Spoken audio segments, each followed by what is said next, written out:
இன்றைக்கி சுட சுட சாதத்தில் பிணைஞ்சு சாப்பிட்ற அளவுக்கு உருளைக்கிழங்கு குழம்பு தாங்க வைக்க போகிறோம். இது இட்லிக்கு தோசைக்கு கூட ரொம்ப அருமையாக இருக்கும். இந்த மாதிரி உருளைக்கிழங்கு குழம்பு ஒரு டைம் ட்ரை பண்ணி பாருங்கள். எப்படி செய்யலான்னு பார்க்கலாங்க.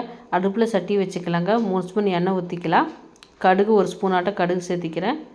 சீரகம் 1 ஸ்பூன் போட்டுக்கிறேன். வெடிக்கட்டுங்க. பெரிய வெங்காயம் கட் பண்ணி வச்சுருக்கேன். அந்த பெரிய வெங்காயத்தை சேர்த்திக்கிறேன்.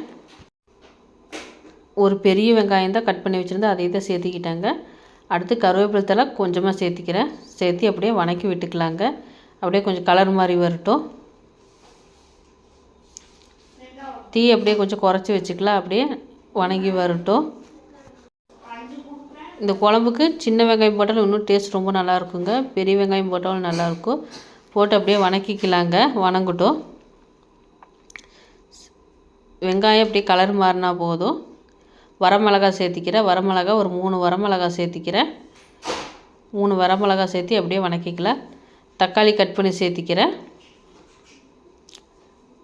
2லேருந்து 3 தக்காளி சேர்த்திக்கலாங்க. 2லேருந்து 3 தக்காளி போட்டு கட் பண்ணி போட்டுக்கலாம்.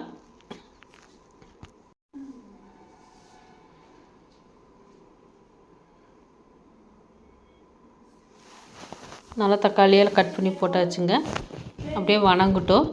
தேவையான அளவுக்கு உப்பு போட்டுக்கலாம். வெங்காயம் தக்காளி வணங்குற அளவுக்கு உப்பு போட்டுக்கலாம். உப்பு போட்டு நல்லா கலந்து விட்டுக்கிறேன். அப்படியே வணங்கட்டும். அப்படியே வணக்கிக்கலாம். வணங்கட்டும். அடுத்து தேவையான அளவுக்கு குழம்பு மிளகாத்தூள் தாங்க சேர்த்திக்கிறேன்.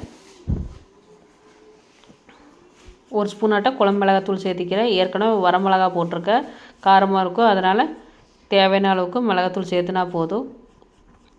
குழம்பு மிளகாத்தூள் சேர்த்தியாச்சு. அடுத்து கொஞ்சமாக மஞ்சத்தூள் சேர்த்திக்கிறேன். மஞ்சத்தூள் சேர்த்தி நல்லா வணக்கி விட்டுக்கலாம். அப்படி நல்லா கொஞ்சம் வணங்கி வரட்டும். மசிவிட்டோம்.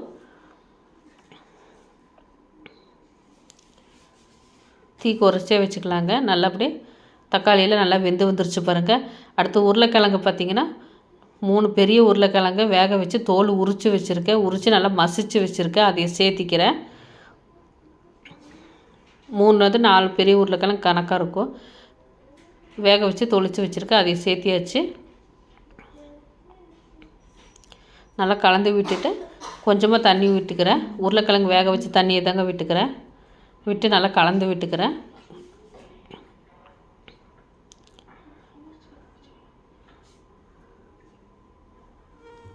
நல்லா கொஞ்சம் மசிச்சு விட்டால் தான் உருளைக்கிழங்கு நல்லா எடுத்து சாப்பிடும்போது நல்லா குழம்பு கொஞ்சம் கெட்டியாக கிடைக்கும். இந்த மாதிரி கொஞ்சம் தண்ணியாக இருந்தாலும் போதுன்னா விட்டுறலாம். எனக்கு கொஞ்சம் உருளைக்கிழங்கெல்லாம் கொஞ்சம் முழுசாக இருக்கிற மாதிரி இருக்குது. அதனால் வச்சு நல்லா மசிச்சுக்கிறேன். இதில் மசிச்சு விட்டோம்னா இன்னும் கொஞ்சம் நல்லா மசிச்சு வரும். குழம்பு அடுத்து நல்லா கொஞ்சம் கொதி வரட்டுங்க.